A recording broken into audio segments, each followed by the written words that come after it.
Okay, at this time, we ask for your attention and ask you to rise with us as our student board member Logan Little leads us in the Pledge of Allegiance. I pledge allegiance to the flag of the United States of America and to the republic for which it stands, one nation, under God, indivisible, with liberty and justice for all. Thank you all, and please be seated. And at this time, I'll call our regular session for June to order and ask for a motion.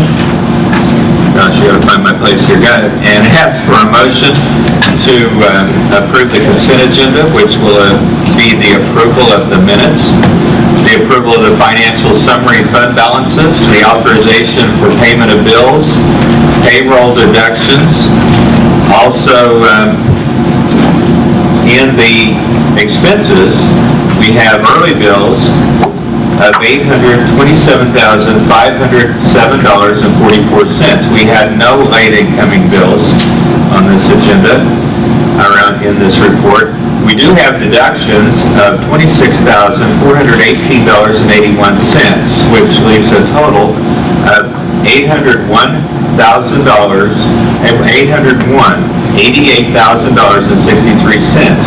Those deductions are $73.50 for mileage reimbursement for Mrs. Aborn and $26,345.31 for bus settlement for Mr. Benson. Do I have that motion? Motion by Mr. Johnson, seconded by Mr. Ellison. All in favor? Carried 7-0. Next item on... Oh, yeah, we better do this too. Sorry. It's good. We didn't have deductions last month. I kind of forgot. We need a motion to pay Mrs. Aborn $73.50 for mileage reimbursement. Motion by Mr. Johnson, seconded by Mr. Ellison. All in favor? Carried 6-0 with one abstention, Mrs. Aborn. And we need a motion to pay Mr. Benson $26,345.31 for bus settlement. Motion. I'll make that. Motion by Mrs. Aborn. Second. Seconded by Mr. Treadway. All in favor? Carried 6-0 with one abstention, Mr. Strong. Now we'll move on. Next item on the agenda is recognition of visitors, which we're always glad to have visitors show up at our open sessions. Is this where the... Okay. And next we're ready for communications. Mr. It's not ready. Okay. Leadership Summit. We had Dr. Lawler and Mrs. Aborn went. Would you like to update us? I went to a session on career readiness and college and career readiness, and one of the things that I brought back from that session is that we need to be thinking about getting our children in school ready for college and career in the first grade. They need to learn how to read. That's a requirement that they're going to need throughout their life. They've got to know how to read, and so we need to be making sure that they know how to read. And then on the very end of it, you know, that's when we make sure that they've taken their ACT, they've got maybe an internship. So I found the session very helpful. I attended several. It was a great workshop. The intimacy of it is so much smaller than the large one. It's nice. I went to one on board superintendent relations, and I've got some ideas to bring back for us to start looking through policy. I mentioned a little bit earlier.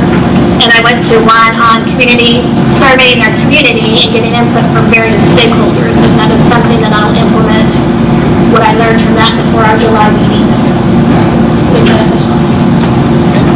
Thank you. Are we ready for the board report, Mr. Henry? Thank you.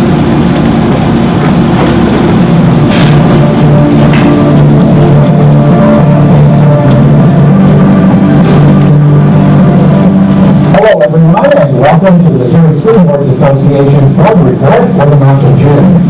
We thank you for the opportunity to share some news and information during a few minutes of your board meeting.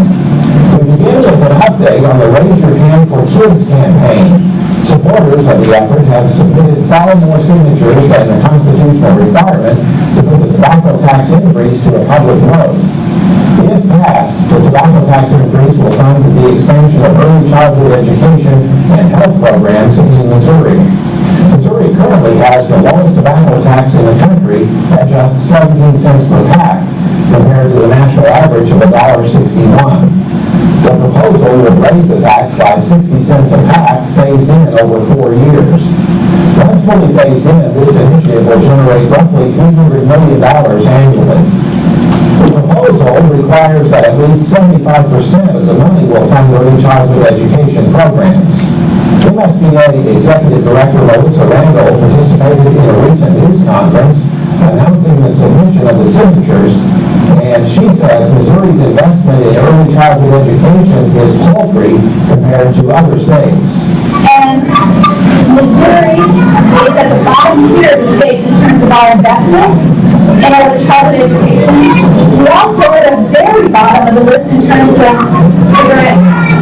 We need to fix that problem and get our priorities straight and let our children be a higher priority in our state than cheap cigarettes. Research shows that investment in high-quality early childhood education lowers high school dropout rates, reduces crime, cuts the cost of social services, and improves the health and academic achievement of children, translating into savings for taxpayers. If the necessary signatures are validated by the Secretary of State's office, the proposal will appear on the November ballot. The 2016 regular session of the Missouri General Assembly is now history. No single education issue grabbed the headlines in the final weeks of the session this year, but numerous proposals affecting K-12 education passed, including an omnibus education bill, Senate Bill 638, that includes numerous provisions, according to Associate Executive Director Mike Reed. This year, the bill that was moving through was a civics education bill that was sponsored by Senator Jim Earl. That bill says that the students, before they graduate from high school, must take a civics test, a 100-question civics test, like the citizenship test. The way that this bill was changed this year was it includes those questions can be included in the government and American government and Missouri Constitution as it is taught in the 9th and 10th grades. So all of that will be rolled into one test, and so that was the civics test that was moving through, and a number of pieces of legislation got put on that. The bill also creates a task force on dyslexia screening and a requirement for high school students to take CPR training, among other provisions. The state budget approved by the legislature includes a $70 million increase in the foundation formula and a $5 million increase in student transportation.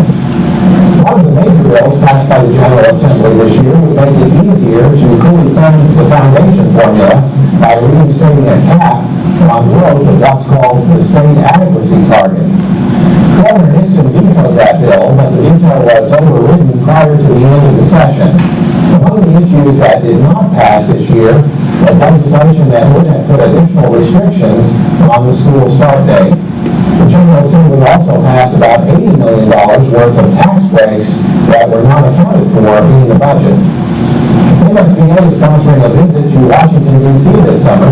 It's an opportunity for board members to meet with members of our congressional delegation to discuss federal education issues that are important to public schools. That trip is scheduled for July 5th through 7th. Check the MSBA website for details if you're interested in making that trip to Washington, D.C. Registration for the 2016 MSBA Annual Conference in cooperation with the Missouri Association of School Administrators opens this month. This year's event is scheduled for September 29th through October 2nd at the Lake of the Ozarks.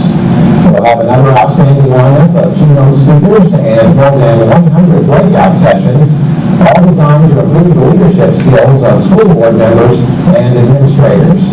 You can register for the annual conference on the MSBA website. That's it for this month's edition of the MSBA Board Report. Thanks for allowing us to have some time at your board meeting. And so long, Don Columbia. Thank you, Mr. Henry. As Mr. Dan mentioned there, MSBA Fall Conference, September 29th through October 2nd. I assume we have been registered? Yes. Thank you. That's a hard job to do because all the school districts call at the same minute of the same hour of the same day at once. And so yeah, sometimes it's a hard thing to do. Public comments? We have one person that has to be on the agenda. Okay. This is Kate.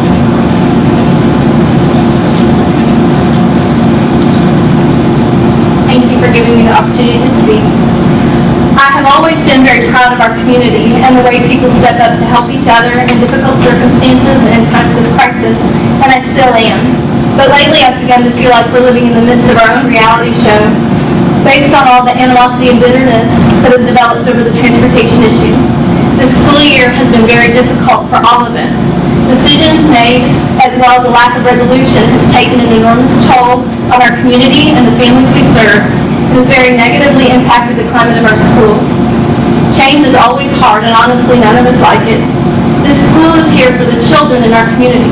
Our purpose is to serve the kids, not the teachers, not the custodial staff, not the cafeteria staff, not the administrators, and not the bus drivers. We're here for the children. As school staff and educators, we're constantly asked to change. Sometimes big changes, sometimes small, but all of the changes are made with much thought of what is best for kids.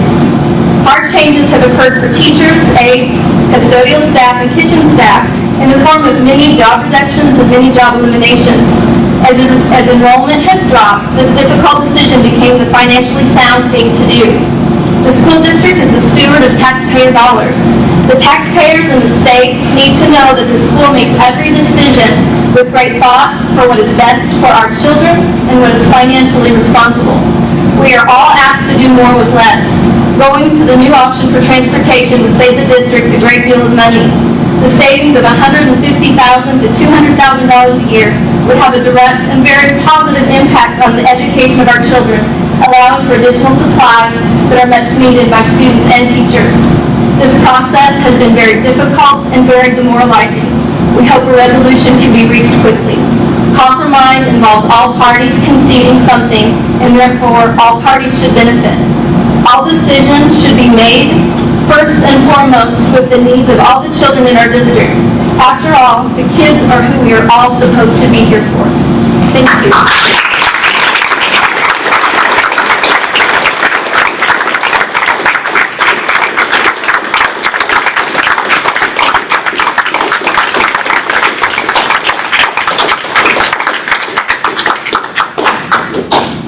Thank you, Sarah. Next is Principal Director Reports. Elementary Principal, Mr. Hall. There you go. So we figured for 19 days, so far summer school, we've averaged 155 kids a day. This year, we tried something new with kindergarten, and so we're going to brag on our kindergarten teachers. Instead of kindergartners coming to the cafeteria in the morning with all the other students, we actually set the libraries in place where they meet. That way it's not as loud and chaotic and scary for your first time school experience. And to do that, our teachers have had to come in earlier than other teachers. So Mrs. McDonald, Mrs. Nancy Ewing, Shyla Courier, Kelly McLeod, Dana Elliott, we'll just brag on them for getting there 7:30 in the morning sometimes. So we're doing that. So we appreciate that.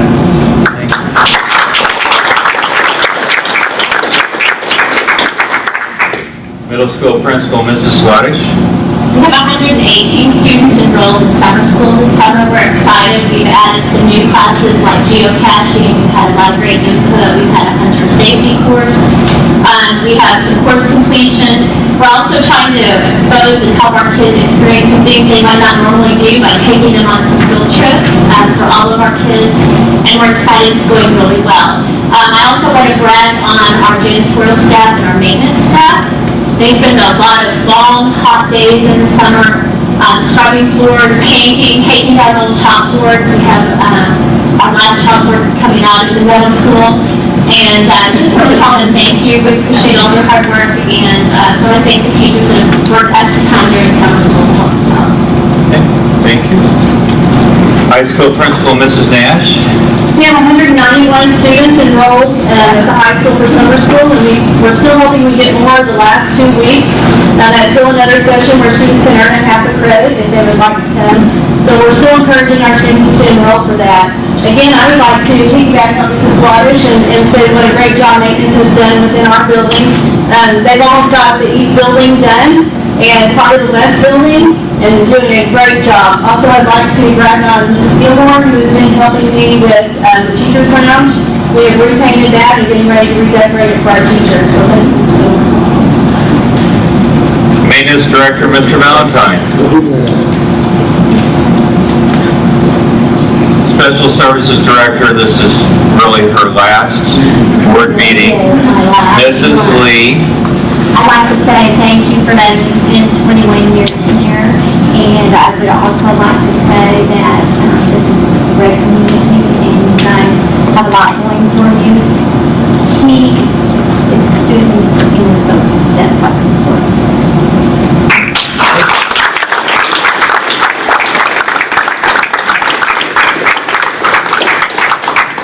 Congratulations on retirement, and come back to another board meeting. Oh, yeah, right. Next is Executive Administrative Reports, Dr. Lawler. We're going to start with mine, and I was asked to bring Karen Bates-Crouch to our meeting to fill some questions. I don't believe our contracted services contract is ready to present even for discussion or action items until we get some questions answered. We met, was that on Tuesday? We met for a little while, and I don't have enough direction from the board to answer all of her questions, so she is here tonight to help us get a skeleton started so that we can give her the task of writing a contract. So, Thank you. Ask questions. I'll pretend to have answers. Okay. I shared with her the ideas that we have presented, and so do you want to go through that first? I'm not sure. I assume at this point what you're looking for is a contract to set out servicing the bus routes, correct? Am I correct in that assumption? I don't want to start the wrong path. Yes.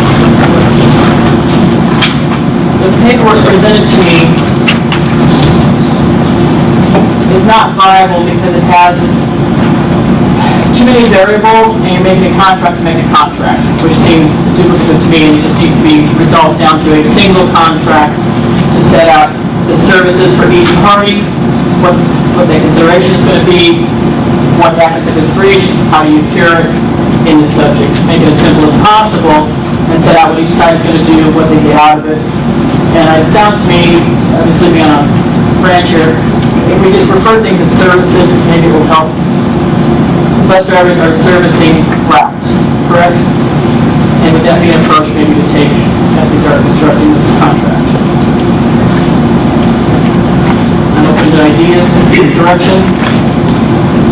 I'm just a lawyer. What, Great things. which paper are you looking at, right? I'm looking at one that looks like this. Okay. What that piece of paper is pointing towards is allowing the school to sell a renewable type contract. It would be a right to a contract with conditions. It states that in the front of it. Conditions and terms. I think they're too conditional or unenforceable. You have to make sure the terms are defined, they're finite, and they're not too wibbly-wobbly to enforce. Because every time you look at a contract, the contract may end up in court. The judge is going to be looking to see what the terms are they enforceable? And a reasonable person would interpret them as a standard. So when I'm looking at this, I'm seeing some language that just slips and slides around. And when you have slippery language, nobody can hang on to it long enough to do anything with it. So I want to make sure that whatever we do, we have some very finite terms with finite definitions that get from point A to point B, and if it ends up in court, the judge can then make a determination of enforceability. Like to say something. After the last meeting, I felt like I should contact, I would like to get, be able to make a decision. I thought I needed some more information, and felt like I needed to reach out to MSBA. So I did that, as everybody here knows on the board, to get some clarification and some answers regarding this route ownership issue or contract issue. That was a main concern, main issue, and I fully support MSBA and they support, I have all the support towards them and relying on them as far as gathering information to make a decision. Along with that, we talked about hiring some other, reaching out to possibly a business contract attorney or school attorney to get information as well, because this has been obviously a hot topic the past year. And along with that, I did get a response from MSBA that Dr. Waller sent to everybody on the board.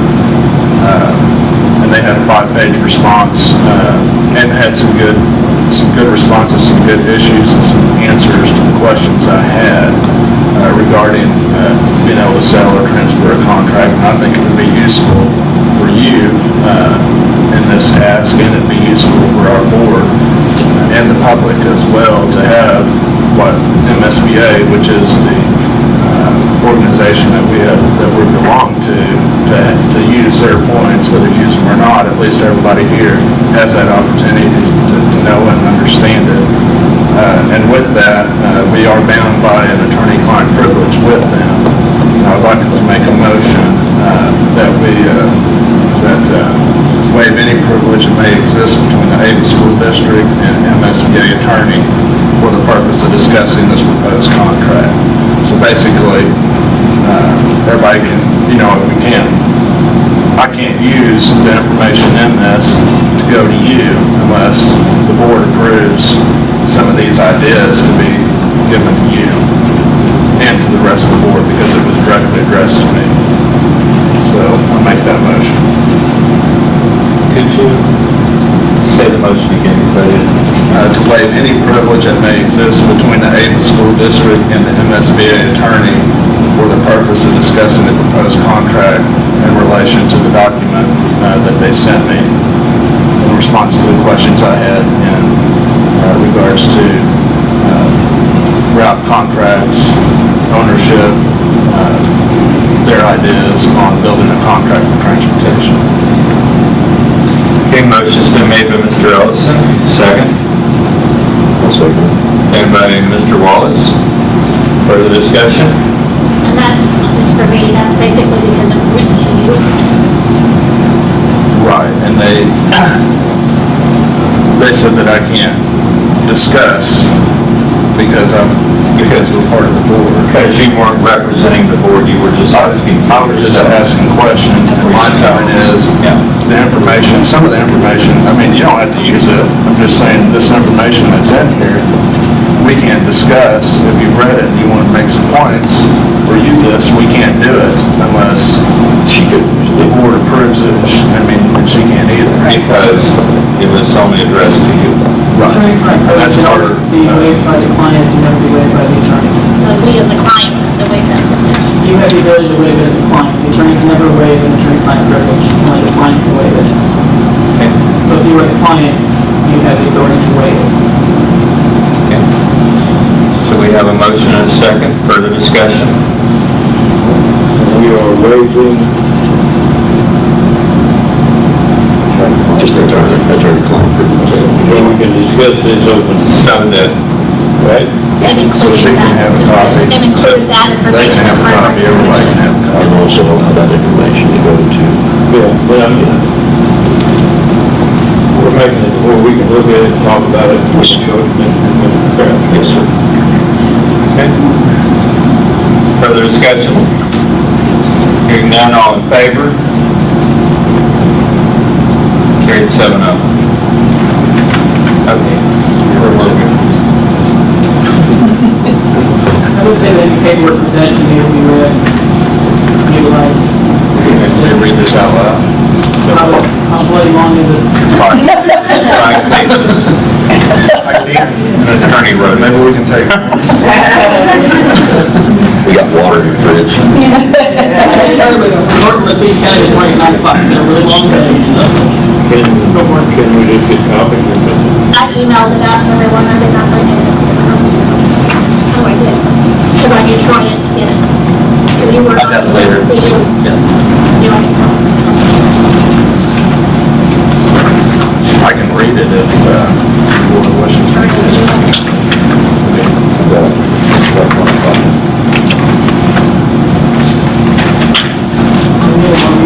Want me to read it? I think if it's becoming an open document, I think it would be beneficial.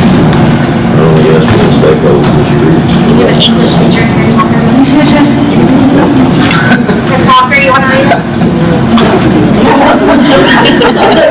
She's like, I'm not making the copies.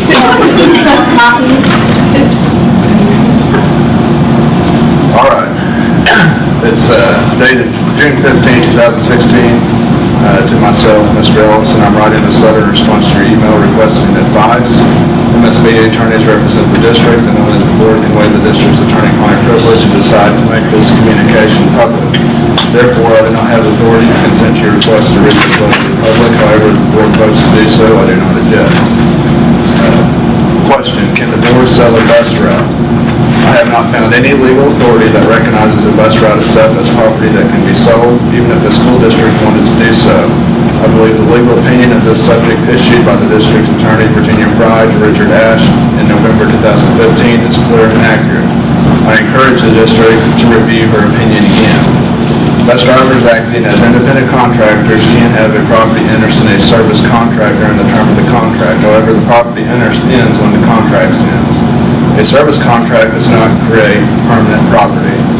Even if the district could sell a bus route, I would strongly advise against doing so. District enrollments change, and therefore the district's transportation needs and bus routes change as well. The Department of Elementary and Secondary Education regulations require school boards to vote on bus routes twice a year for this very reason. She states that, I don't know how to read this, and I apologize, the case. Density regulation code. Yeah, Density Regulation Code 5CR 30-261.0101B. Density regulations specifically require routes to be safe and cost efficient, and they must meet or exceed the state Board of Education's minimum requirements. Some of those requirements include a prohibition against deadheading, a requirement that a single bus should be used on multiple routes when possible, and all the school buses should be loaded at or near capacity. 5 CR 30-161.0104B3. If a bus route was owned or perceived to be owned, the board's vote to approve the bus routes would be superfluous. The district would also have difficulty complying with the state law that requires that bus routes are run efficiently. The proposed document, this is the heading.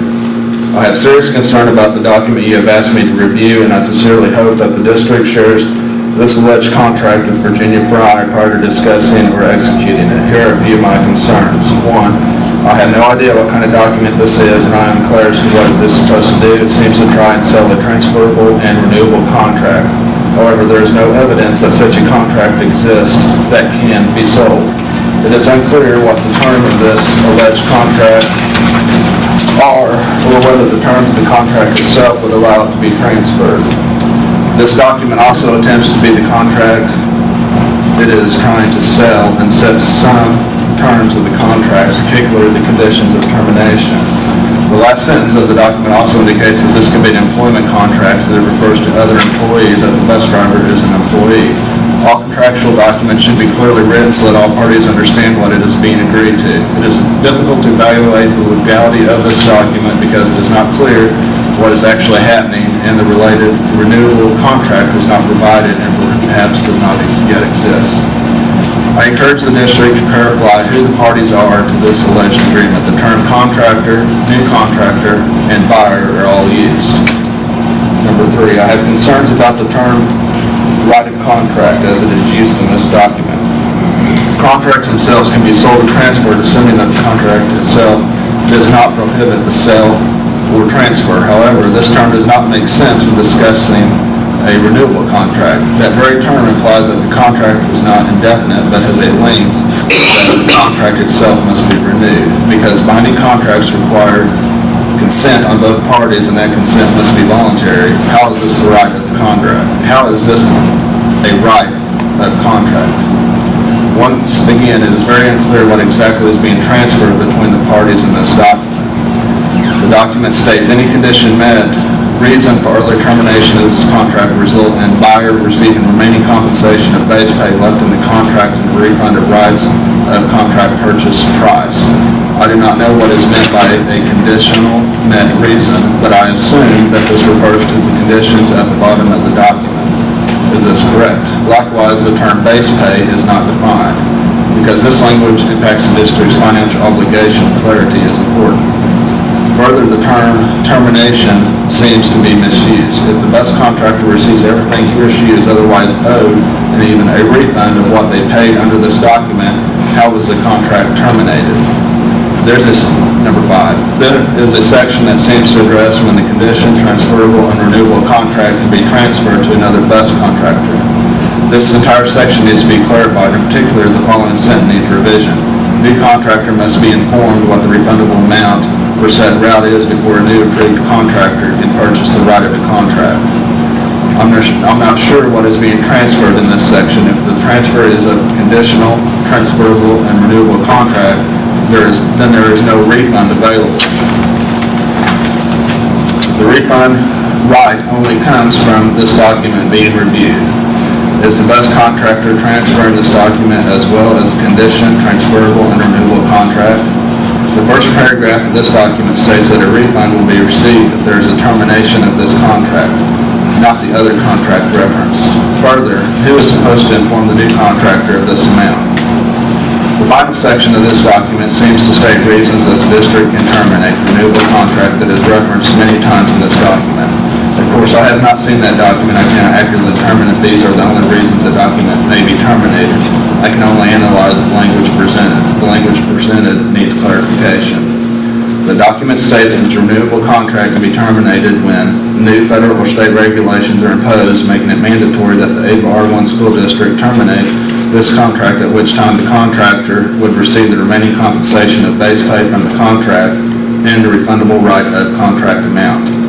Once again, it is unclear whether this references the renewable contract or not, because this sentence uses the phrase "this contract" and "the contract."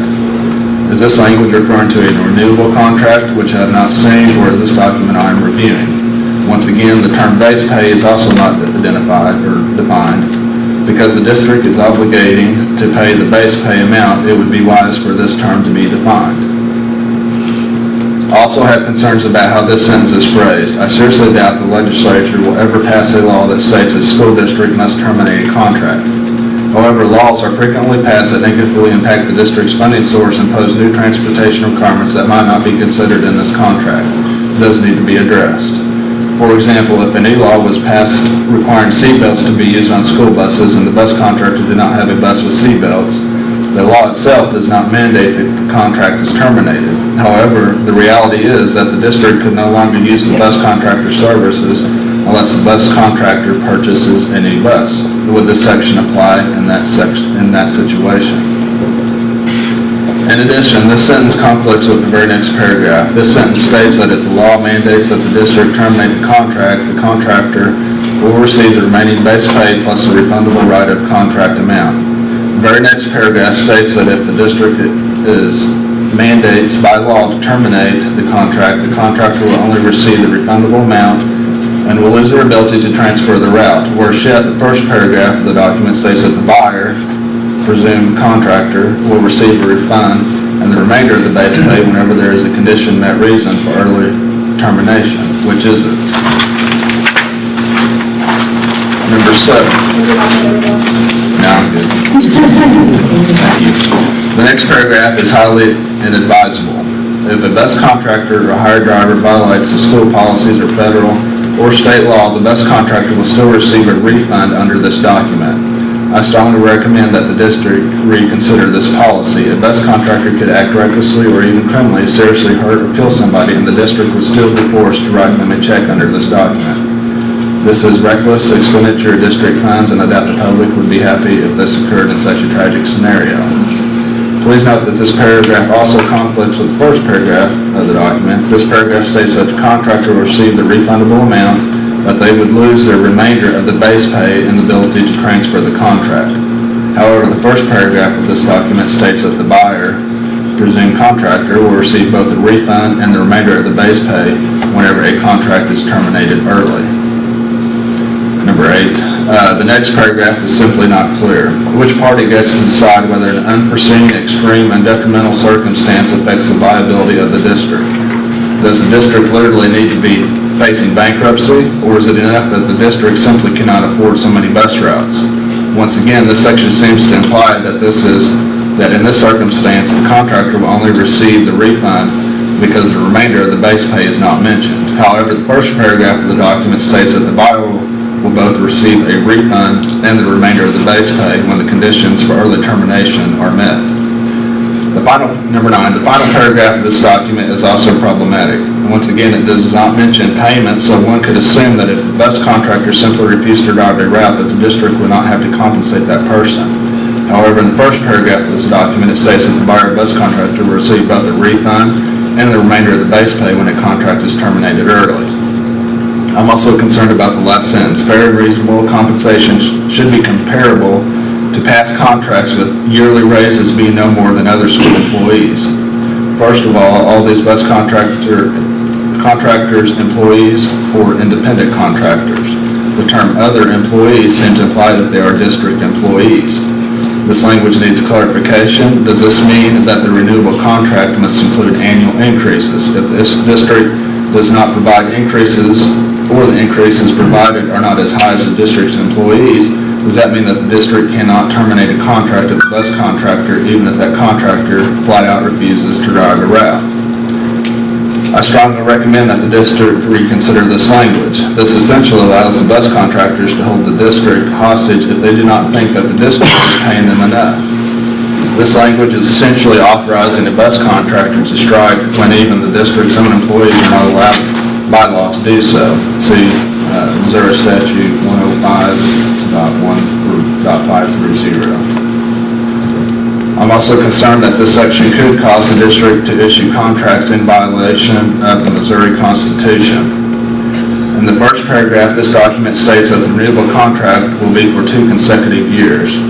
However, the district can only decide employee compensation on an annual basis because it is unclear how much state funding will be available until the state sets a budget. This last paragraph of the document states that the renewable contract can only be terminated if the bus contractor has received at least the same yearly raises and other school employees have received. The Missouri Constitution prohibits contractors from receiving increases in compensation once performance has begun on a contract. Missouri Constitution, Article 3, Section 39-3. How exactly is the district supposed to legally give bus contractors yearly raises when the contract the district is to enter into with them is for 2 years? Number 10, the document is incredibly one-sided. At the beginning of this document, the bus driver appears to pay for the conditional, transferable, and renewable contract. However, the terms of this document indicate that the bus driver will receive a refund of the purchase price in almost any circumstance that could occur, including situations where the bus driver violates state or federal laws or simply refuses to operate the route. So the drivers really are not out any money at all, but the district is restricted in setting its own bus routes, making those routes efficient so that the district can receive maximum state aid and is obligated to not only pay contracted amounts but also give increases. What exactly does this district get out of this alleged contract other than overpriced and inflexible busing services? What is most disturbing to me about this document and the issue of the bus contractors in the Ava R1 school district is that the safety and care of the students are not mentioned at all. There is no requirement in this document for adequate insurance, fingerprint-based criminal background checks for the bus drivers, random drug and alcohol testing, adequate supervision of students, or appropriate continued training for the drivers of the buses.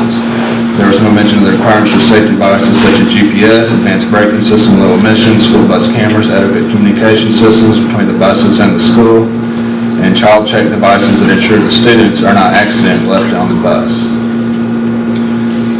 Are these bus contractors required to accommodate disabled students? Are any of the buses equipped with chair lifts or seat belts? Are the bus drivers running emergency evacuation drills for the students as required in state law? Please let me know if you need any or need additional information. Sincerely, Susan Bildammer, MSBA.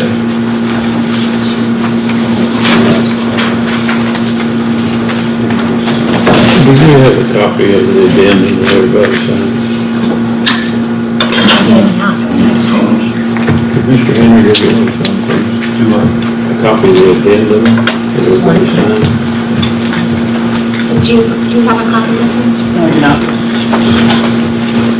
Yeah, you have a copy of the settlement agreement, right? Correct. I do not have it. But I copy for you. I thought it was what I gave you. I'll come to see it and bring it again. I've got one, but I'm interested.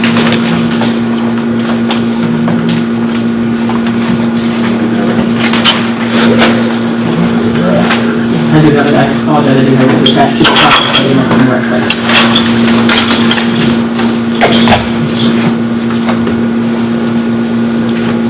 We knew that document wasn't complete.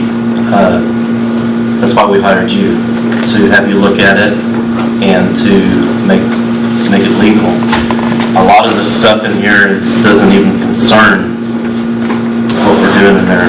When it's talking about being reckless with the school funds, those would be the same funds that the bus drivers would be getting ready to pay back to the school, over around $500,000 that we just paid out to them. That wouldn't be reckless school funds, that would be their funds that they invest back into the school for a renewable contract. So it's the same thing. You've got questions about what we turned in, and now we somehow turned that into another, and they have the same questions because it's not complete. And that's why we've hired you, is to help us complete it. My issue is not the completeness, the way, I understood what the letter was talking about, because it was similar to what I was trying to say, is that this is a convoluted ball of yarn, and it doesn't set out clearly who the parties are, what each person is doing in consideration, and what the ramifications of that are. That's the issue I have with it, is that I can't understand it. And that's why we wanted to meet with you to work it out. So what I need the board to do is say exactly, party A does this, party B does this. And then if they don't do what they're supposed to do, what happens? And you had mentioned to me that if it says that you pay so much for the right to the contract and it's renewable, do they pay that every 2 years? There's a lot of questions that are unanswered.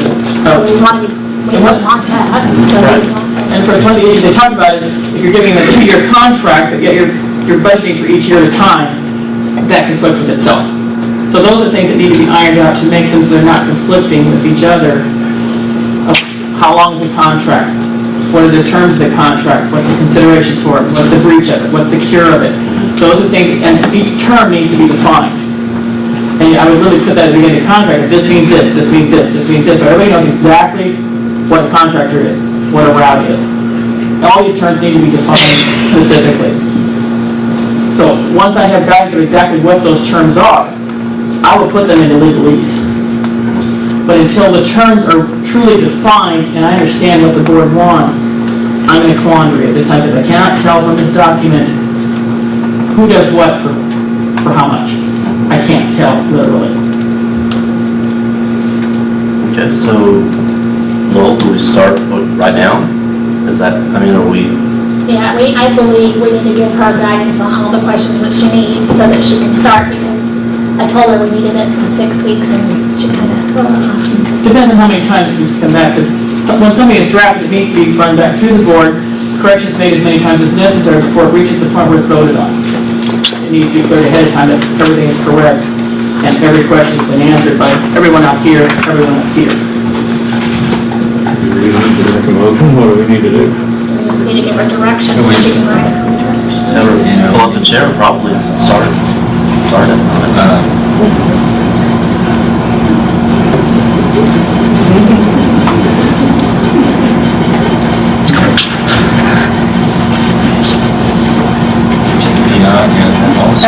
Am I allowed to ask a question? Am I out of order? I don't want to be out of order, but would it make sense to get samples from other school districts in similar situations? I don't think any other that has bought back routes and then allow them to buy back in. We need a motion? Yeah, one thing I think to start with would be the past year contracts. Work with those basis. Yeah.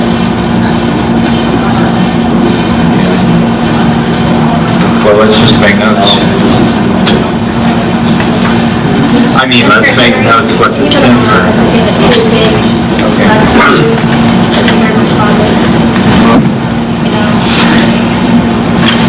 Party A is the board. And I have in that sample contract that I can share to look. But I think the part that's not addressed in the contract, it's not defined as far as terms, party A, party B, all that's in the existing contract that just expired, but we don't know about this purchase back part. I think we need two things. I think we need you to draw up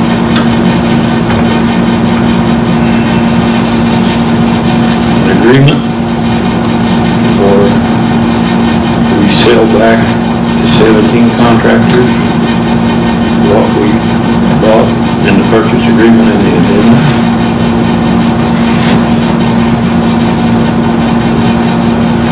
And after we get that or somewhere along the line, then we need a contract for that.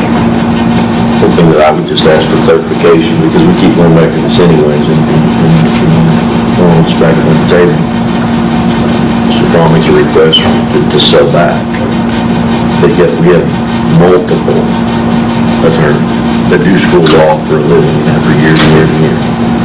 We have the Missouri School Board Association, multiple attorneys, all in agreement. We even have a statement from the Department of Elementary and Secondary Education that says that it's a public school route, and that it is not legal to do so. So my thing would be to you, because everybody else has answered my question, and this isn't a pro, for, against, whatever, it's simply clarification.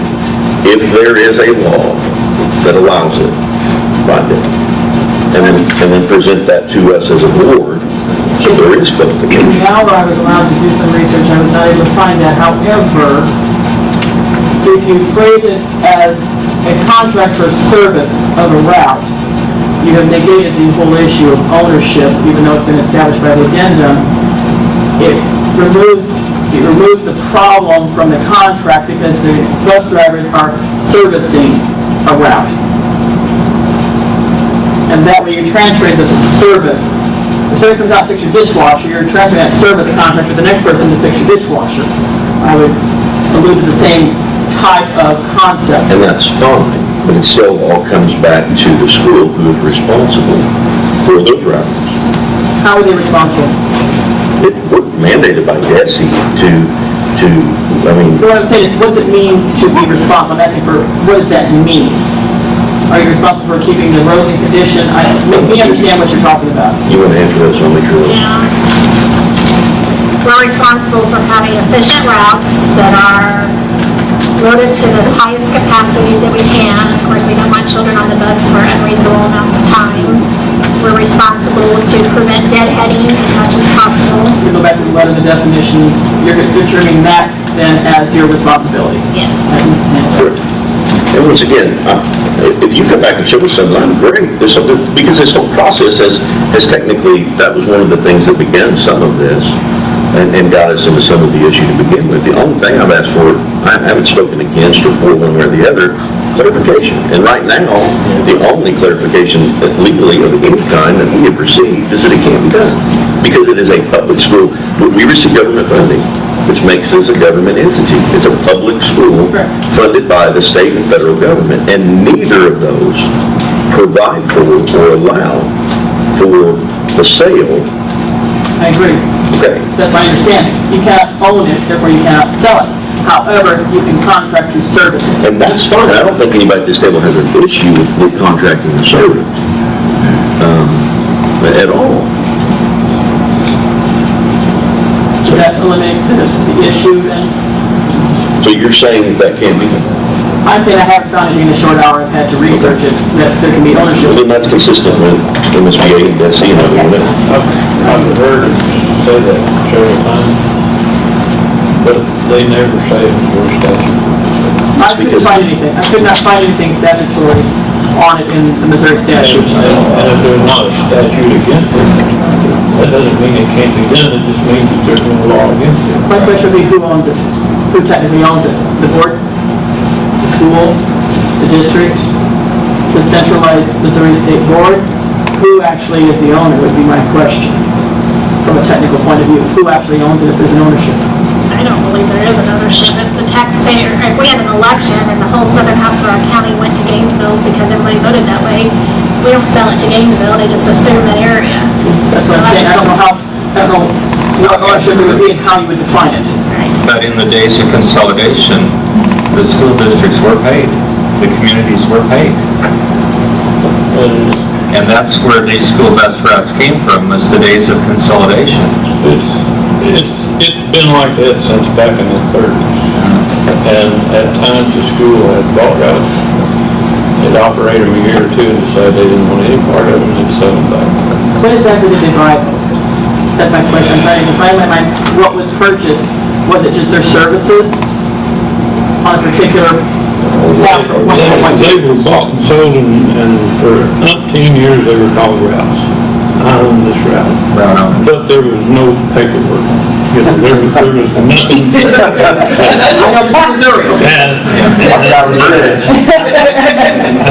I think that everybody's agreed to disagree, but I think everybody has pretty much come to the conclusion that rather than say, I own this route, I own the right to operate the contract. You have the right to service the route. Yeah. I keep coming back to that.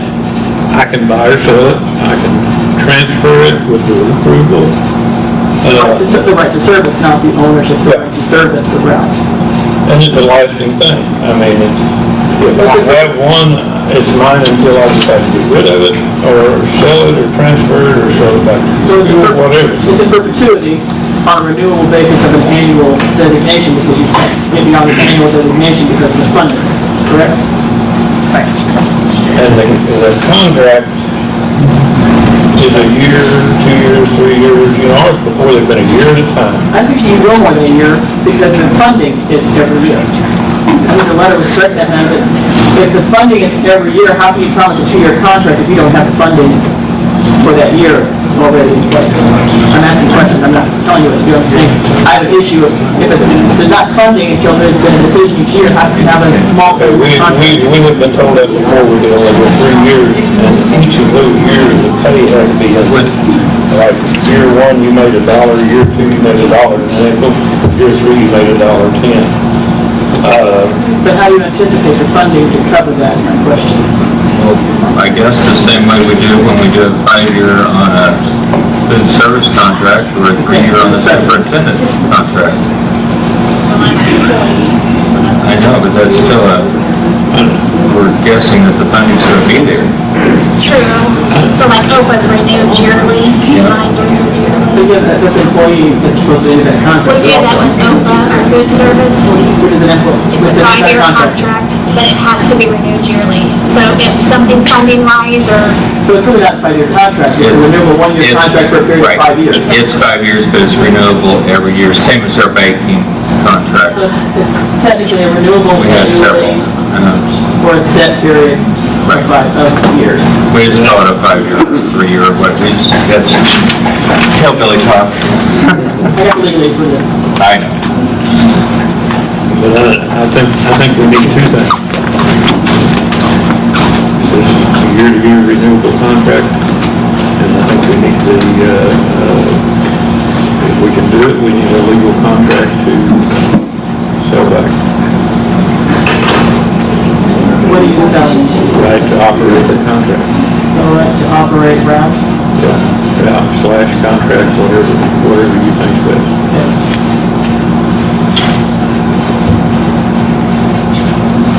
And we realize you're gonna have to do some research on this. Have fun.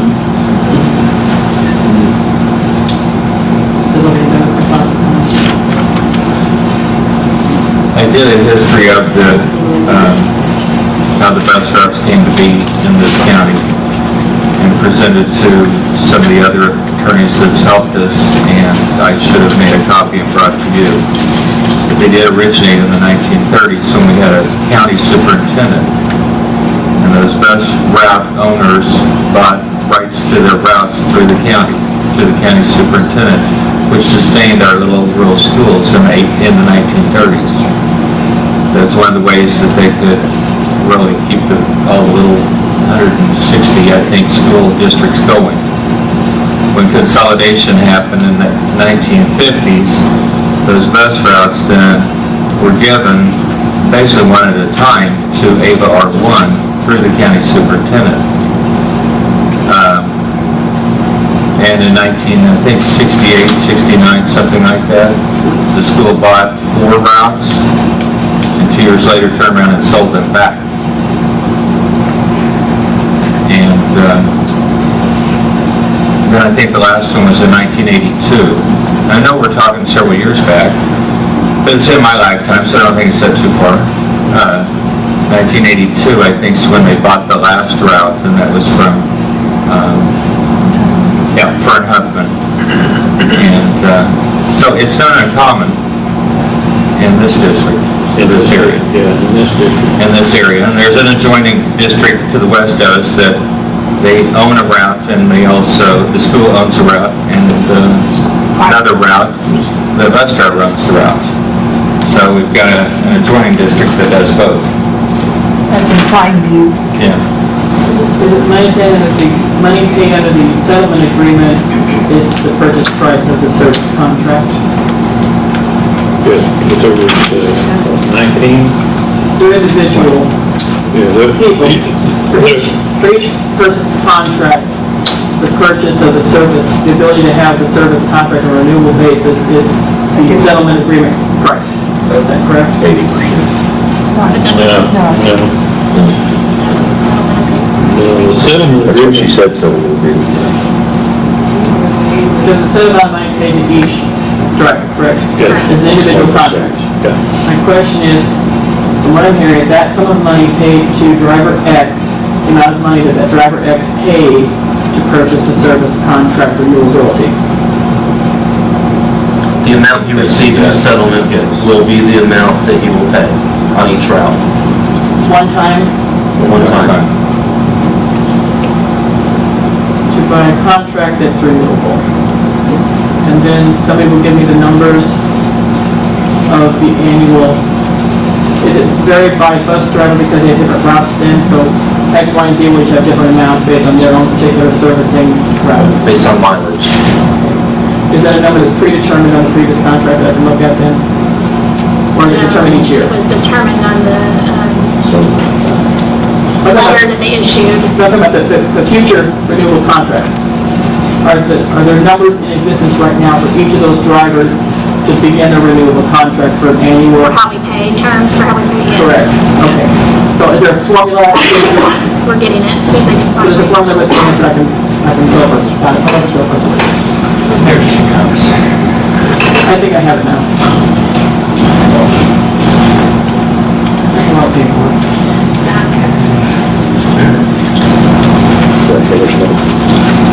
You're not handing that to me, are you? No, I'm not. Okay. Yeah, you have to read it in 5 minutes. I'm gonna read it to you. That's okay.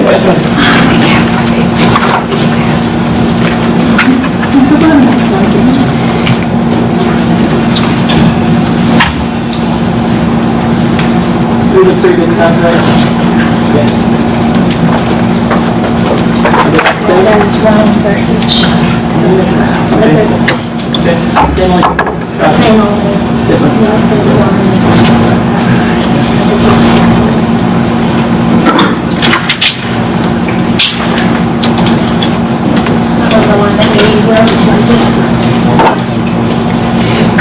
If somebody could just email me that, I'd be happy to, but I'm certainly not going to sit down and do it tonight. I apologize, I'm not grabbing you.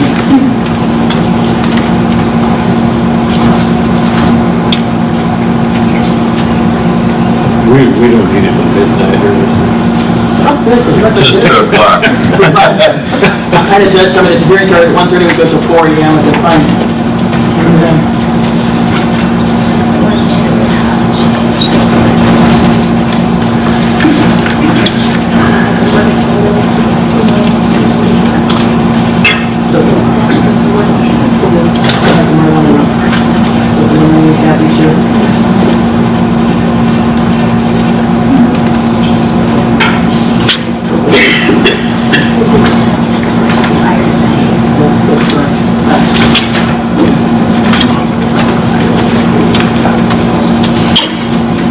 I will build a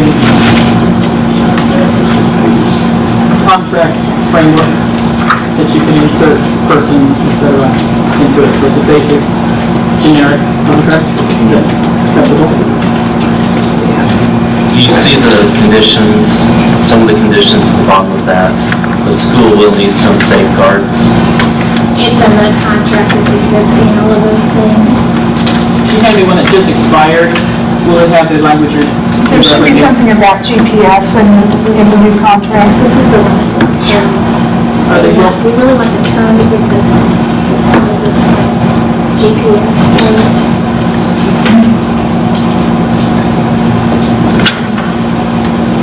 This is all So all this is necessary. yes. There's a licensing code. There are provisions? Yeah.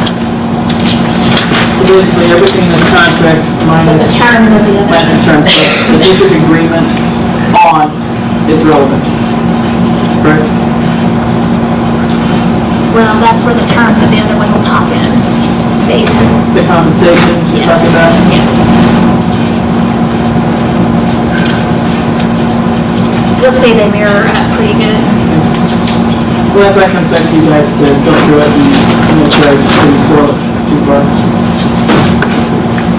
Any other terms that are that can be reflected to me this evening?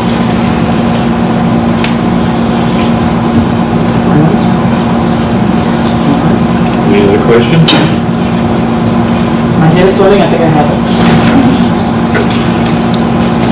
Is there anything else that any of you think I need to know this evening to start working on the generic contract basis? Any excuse? Thank you. Oh, thank you. Real quick. Is Larry, Yes. since you're head of the Bus Owner Association, is there anything that you think the attorney needs to know before we let her leave? I'm assuming she's got a copy of the previous contract. I have the one that just expired, plus this other one that did not pass to combine the terms into a unit. No, Okay. All that. thank you. I think the only concern I had about it, I expressed maybe a meeting or two back. Okay. And other than that, no, contracts. All right. Thanks. Thanks, Larry. We're sorry we made you late. I canceled my Bible studies a few years. Well, thank you. Thank you. Thanks. Okay. Next part of my report is the summer school. I have the principals here and several secretaries. We've expanded it 6 weeks. It's been a tax on them, and I wanted to tell them that we appreciate you. Thank you for doing that, because we've had services for our kids for 6 weeks instead of 4, and we all know our students can benefit from that. In your package, you have our Missouri State Highway Patrolman inspection report. We just received that. Find my notes. We have this is our buses and our contracted buses and any bus that comes on our campus for inspection. So we went from 35 down to 32 buses. 56.3 of them were approved first time around, which sounds low, but it's compared to 51.4 last year, so that was an improvement. We had 15.6 that were put out of service and 11.4 last year that were put out of service. So that's just the initial report from Missouri State Highway Patrol. That's the one that put out of service. It doesn't say, we'll get a follow-up letter that talks about the second time around, but we haven't got that yet. And last thing, two more things. We had a slight bus accident during summer school. It was backing up and backed into a parked vehicle. I don't anticipate it being turned in on insurance, but I am turning it over to determine whether it's cost effective to turn it into insurance or just support that. But no students were injured. It was a very minor accident. And then my last thing is we have a sunshine request that we need to talk about. It is, it's a pretty lengthy one. We have spent over, let me see, $5,300 on sunshine requests that we turned to the attorney. So I think this attorney has told us we can use his language again because the sunshine requests often ask for the same things. So we're going to be able to use his language, and Mrs. Sterling will be able to put the request together. The person that requested would like to have fees waived because they believe it's a public interest. And that's, you guys need to decide whether you want to waive those fees or stick with policy on that request. It's the 7th request from this person. 7?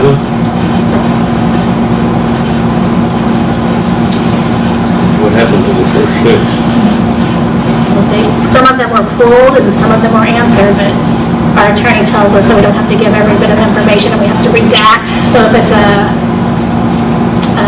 closed session, we have to redact all the things from it that cannot be shared. So that takes time. So some of them have not been followed or completed because of the person's choice not to pay for the services. We can charge an hourly rate and a cost according to the sunshine law. How many documents did she requested? There were 9 or 10 different requests on this last year. Some of them are multiple documents. Multiple years. Yeah.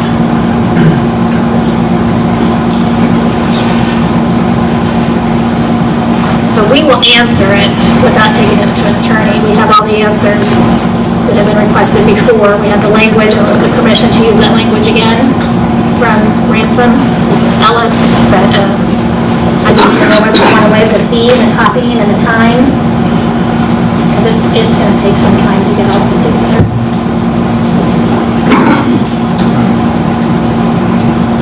How long has this request been going on? Since March 1st. We've had 2 calls from the Attorney General's office because, they just want to make sure we're doing what we're supposed to when we follow up with what we've turned in. They've been fine with that every time.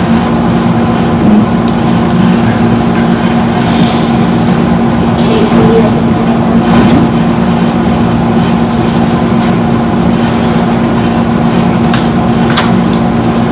So you have been charging already what the policy says?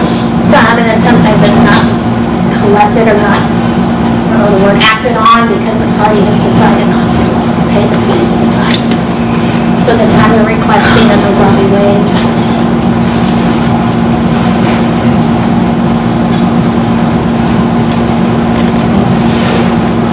What's anybody's thoughts on that? How much is the cost? Do you remember, Mrs. Brown, what we estimated? Not the total for this one. The first couple ones, the person was not charged, and that's kind of what Dr. Lawler said, we won't, the sunshine law allows for charging of copies and charging of time. But since the first couple ones were just a couple of documents, just wanting to know some different things, Dr. Lawler told the person that, we won't charge for this, but if you continue to ask for these requests, then we could charge you because it's taken away from other work. And the Attorney General's office said the same thing. You can charge because it is time consuming. So you're basically paying the wage of the person at the lowest clerical hourly wage for the district. With this particular request, some of it's gonna be easy to get. Some of it's easy. And some of it will have to be redacted information. There's credit card receipts, I can't get that credit card receipts and transaction numbers on it. I might have bought a student a pair of shoes, I need to wipe them out. Purchase orders that have student information on them. Parent information.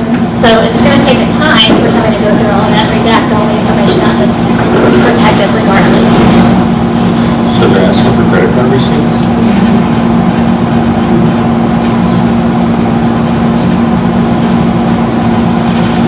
This particular request, some of it's going to be easy, in fact, it's already prepared. It won't even be a cost, but some of it will be, I would estimate, $60. A little bit more than that. If they requested everything, there were a couple of years worth of information that's worth of money. So I'll have to go back to old files. Archives. It can be done, it's just gonna take time. So I assume we need a motion if we're going to change that.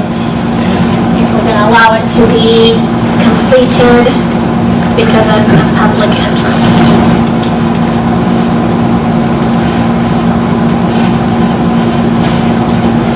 So we'll need a motion if we're going to allow the reduction and don't need any, we don't need any motion if we're not. Okay, so everybody understands?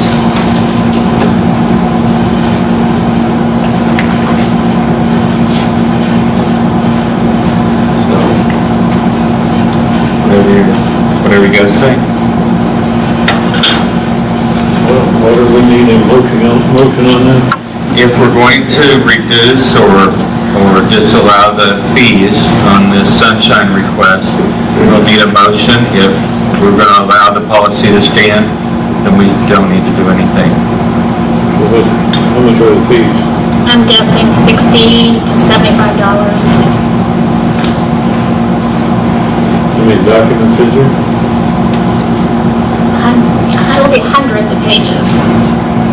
There'll be over 100 pages of stuff. It goes back, some of the requests, there's 9 requests, some of them go back 2 years worth of documents. Multiple hours of work.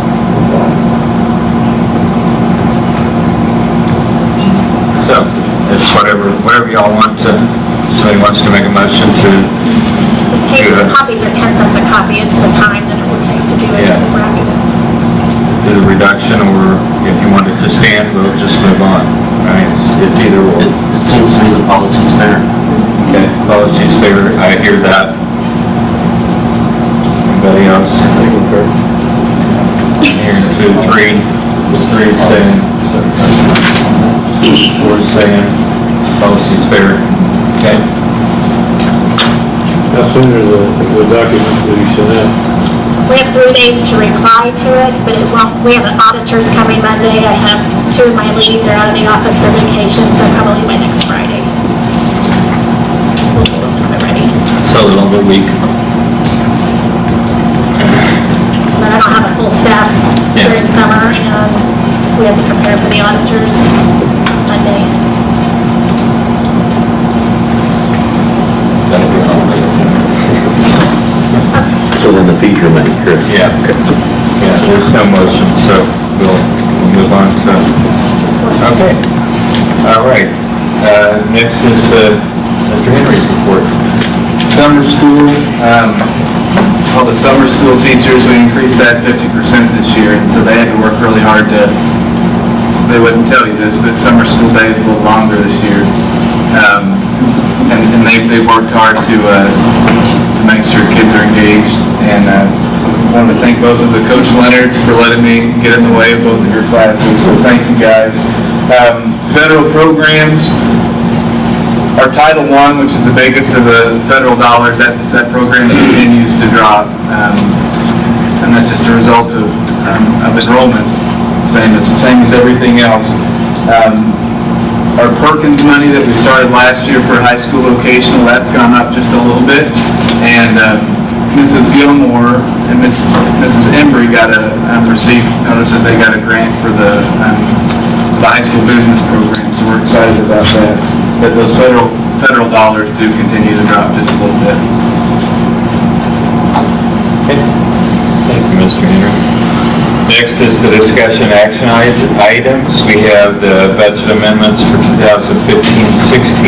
Now, that's not what's in It this. is in your back pocket. Well, okay, but it's not in our, now for the new budget, it's the old budget. So I presented these during the study session, but just to refresh your memory, our expenditures are right now at $13,526,415. And that is if we spent every projected dollar of our budget, which we already know we have over $500,000 that we, in all the accounts combined, that we have not spent. So I'll have exact numbers in July. Our revenues are at $12,446,324.42. But we have not received our fines, we have not received some tuition, and we haven't received our big state checks. So I'm anticipating about $800,000 more to come in before July 1st. So we're set to deficit spend when we build this budget, $526,000, and we should come out equal, with the exception of the bus settlement. So I'm pleased with the way this budget year is looking to end. We anticipated a deficit spend, and we should break even or close. So we need to make amendments to move those funds around so that our books will balance at the end. Make an amendment to make these adjustments and move the money from one fund to the next, one category to the next, so that the budget balances. Not a motion. A motion. The amendment.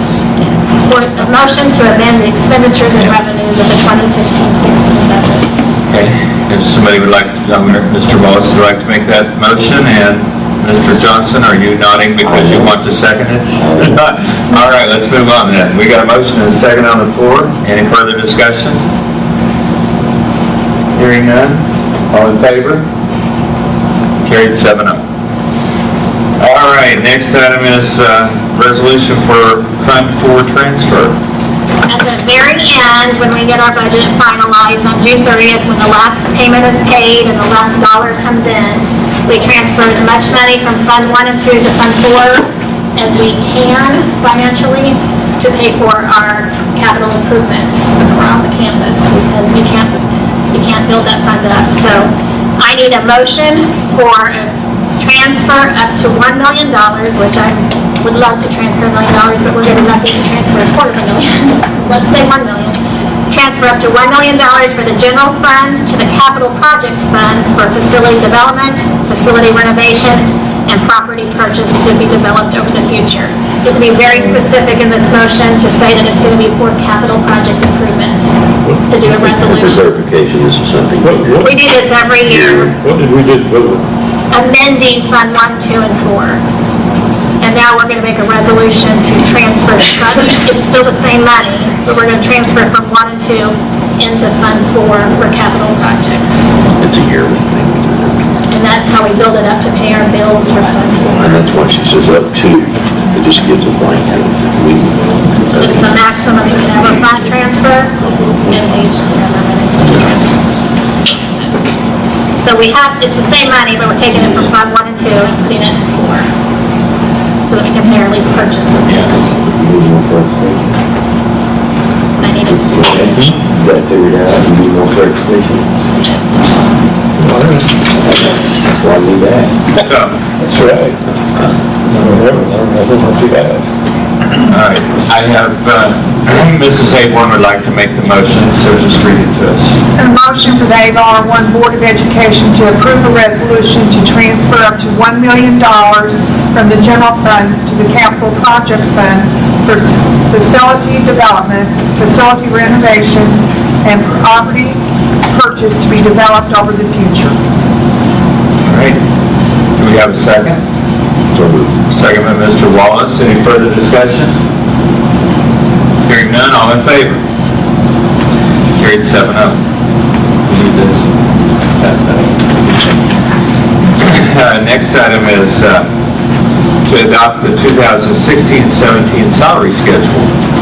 I presented this in our study session, and we made a decision to add $250 to the base of the salary schedule, and to add a step, allow vertical and horizontal movement as it happens for our teachers. And I didn't write how much that cost us, but the cost of that would be something that we're doing and able to continue to do because we had some reduction in staff. So that brings our base pay up to $29,546. Pretty good for this area. I would make that motion that we accept that. Okay, motion made by Mr. Wallace, seconded by Mr. Treadway. Further discussion? We won't know until everybody has their meeting where we're ranking our SCA. Be sure and point it out when you find that information. Okay, all in favor? Carried 7-0. Okay, next item on the agenda is to adopt the 2015-16 budget and budget message. That's what I thought, but it says 15-16. All right, let's back up here. Adopt the 2016-17 budget and budget message, and that's everything else in this book. Yeah, so part of what you're required to include is your district's mission statement, vision, beliefs, and goals. So that is in your first tab. Your second tab is your school calendar that's already been approved. The third tab is the budget message, and this is a requirement of approving the budget, so we need to make the motion say the budget message as well as the budget. And this just details out what our enrollment is, what our staff is, and talks about what we're going to do with our revenue and how we determined our revenue and what we're going to do with expenditures. And it's signed by myself and the board president, and it will be submitted to DESE as a required document. Then you have your revenues, you have your second year, and your first year, and then your budget. I did not write on this before I copied it, that your first year is not finished. It's your first year up until today. So we expect in the revenue to receive $800,000 more. So we are, our revenue projections for next year, I am being very conservative. I expect us to be down. And we will make that with our first amendment once we have live numbers and live enrollment and live state reporting, what we will adjust that to. But right now I have our budget revenue being $11,856,185.40. And that's based on the trends of enrollment dropping. Summer school is going to help that because we use this year's summer school. And then we may pick up some Victory Academy kids. That's really, hopefully, will be better. Our expenditures we talked about, you go high with those. You want to be conservative what you get in and plan on spending more than you ever thought you might. So we are at $12,448,676.94. That would build this budget to deficit spend almost exactly like last year. But by the time our revenues come in and we don't spend every part of every fund, I expect a balanced budget, but it is a deficit-built budget, just as it has been for the last several years. So the next part is our schedule of our lease purchases so that you can see the dates that everything is due. This is for our HVAC and roofing projects, as well as our other finances that we have before. You have your salary schedule, and the rest is just information that we'll use throughout the year. Our board self-study, superintendent evaluation, as we start that in July. So if you'll bring these notebooks back with you in July, we'll work on those last two tabs. I had a couple phone calls about budget questions that I've answered ahead of time. Anybody has any additional questions? I have a couple of questions. I don't know if I'm supposed to ask them now. Sure. And it was in the 15 and 16 budget. Amendments? Yeah, I was gonna ask it, but I didn't know when. Police purchase, what is that? Where are you? On the last page. Expenditures for 15. Yes. 16 and 17. 91, the $91,228. Okay, the interest, that is on our Performing Arts Center and football field renovation, as well as the roofing that we did and the HVAC project. So this amortization schedule, I can't say that word. Well, last year's 250,000, this year's 317, and next year's will be 319. Because we added this year roofs and air conditioners. So before it was just the Performing Arts Center and football field. This year that we're just finishing, we did an additional project for 3 roofs and several air conditioners. Okay, but 319 is the total, 319,000. Right. Now, For principal and interest. lease purchase interest.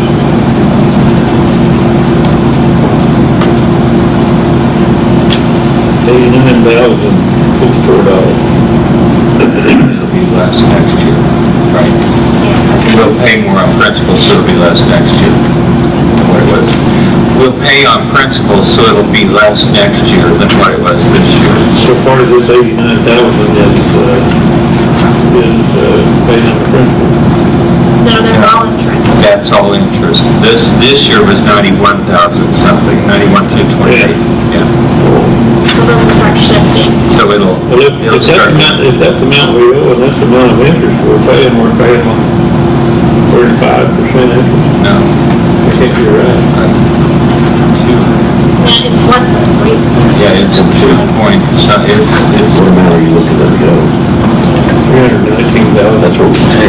That's what principal say, but that's an expense. That's paid to the principal. Oh, okay. Yeah. So what's the total amount owed? It's in your schedule in your book.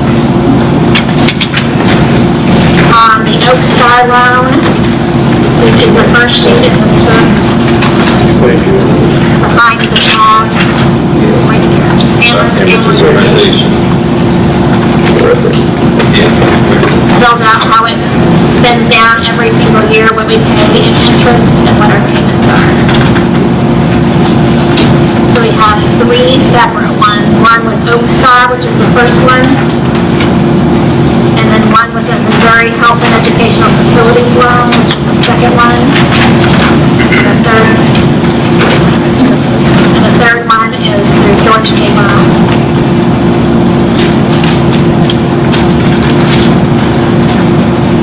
I'm getting there. And it's, like here on this one, the interest is 2.6, a whole bunch of 4s and a 108 at the end. It's not quite 2.65% interest on that one. Okay, this first one is for what? That one is for roofing and air conditioning. The first 2 are roofing and air conditioning. That health one was really, really low interest, but they only let us borrow so much. So we borrowed all we could with the health one. We make 2 payments a year. Correct. Yeah. The second one. This is the other part of the HVAC because we had a limit of how much we could borrow, and the interest on it was the cheapest, so we borrowed all we could with it and put the rest on Oak Star. So this is still HVAC. It's 2.3%. We make a monthly payment. We have to do that monthly. And roofs too, right? Right. It was, because we had some really bad roofs that, and in order to do the HVAC, 2.3, we borrowed all we could under from the them. roof. The third one is what? The third, do you have 2 of those or something?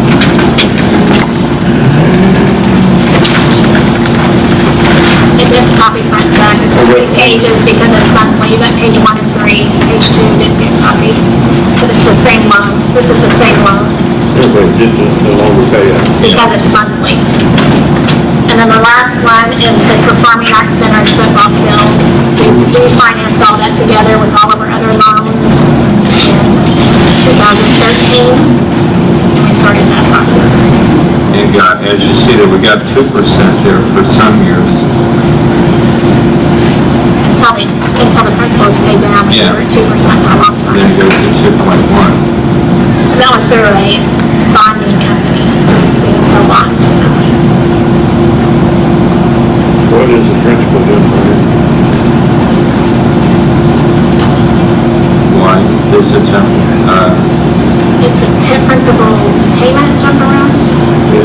one to the principal? Is that how much is getting paid on the principal? Right, so the first year was a partial year, so it's just that, and then we pay that, and then as interest is less, we start picking up more Okay. principal.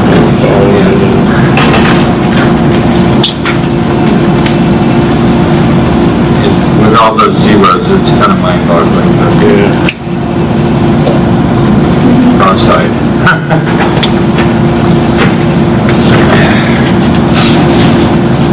So that's why we're transferring money to Fund 4 is to pay that, because that's the Yeah. only place we can pay capital. I'll make a motion to adopt the budget. Okay, motion made by Mr. Wallace to adopt the budget for 2016-17 and the budget message, correct?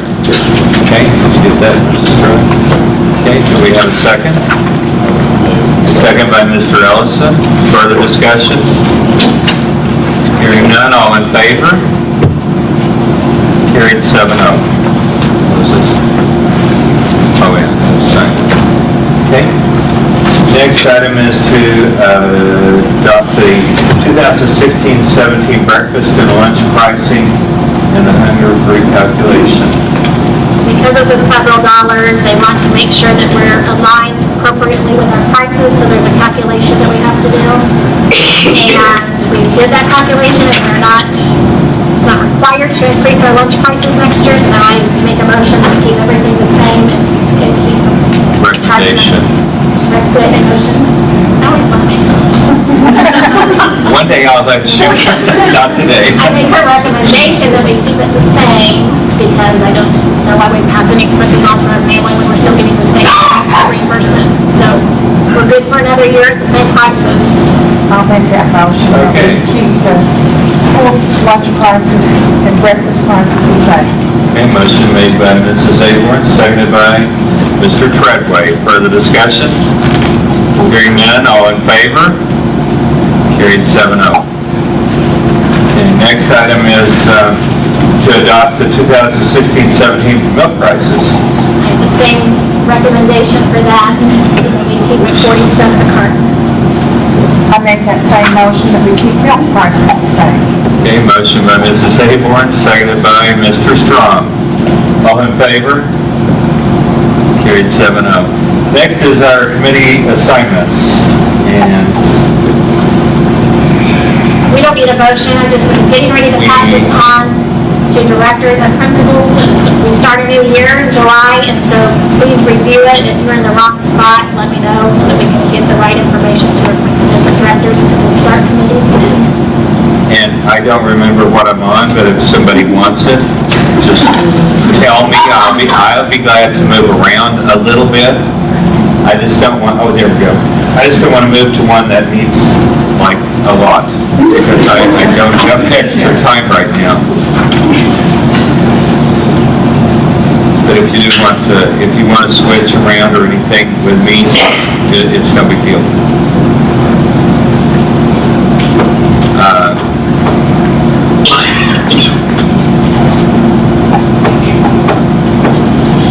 I'm on a lot of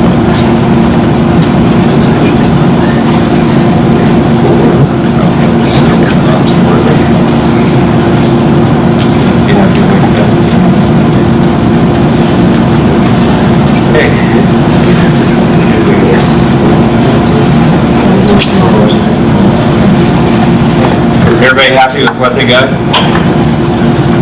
Okay, we don't need a motion to, we just need to show that, okay? All right, everybody's happy with that? Yes, we're at the end of our agenda, and our next regular board meeting is going to be Thursday, July 21st, 2016, 6:30 p.m. in this boardroom.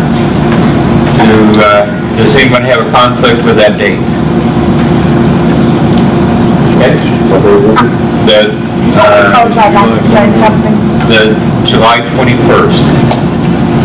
It's on a Thursday. But I think we're gonna have our regular weekly meeting. Yeah, it is. It is early.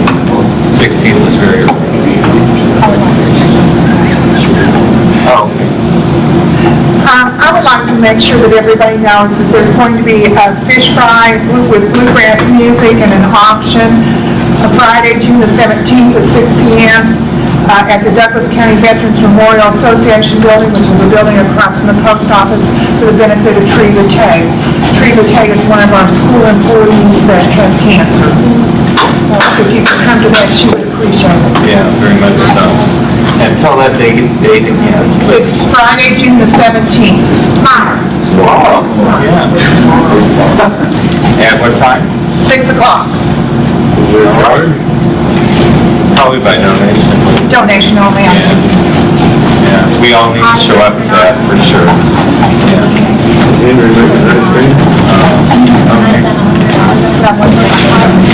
All right, so our next regular board meeting is July 21st. And if I hear no conflicts on that, then we need a motion to adjourn. Motion by Mr. Wallace, seconded by Mr. Ellison. All in favor? Carried 7-0. Thank you all for attending our open session and students board meetings. Yeah.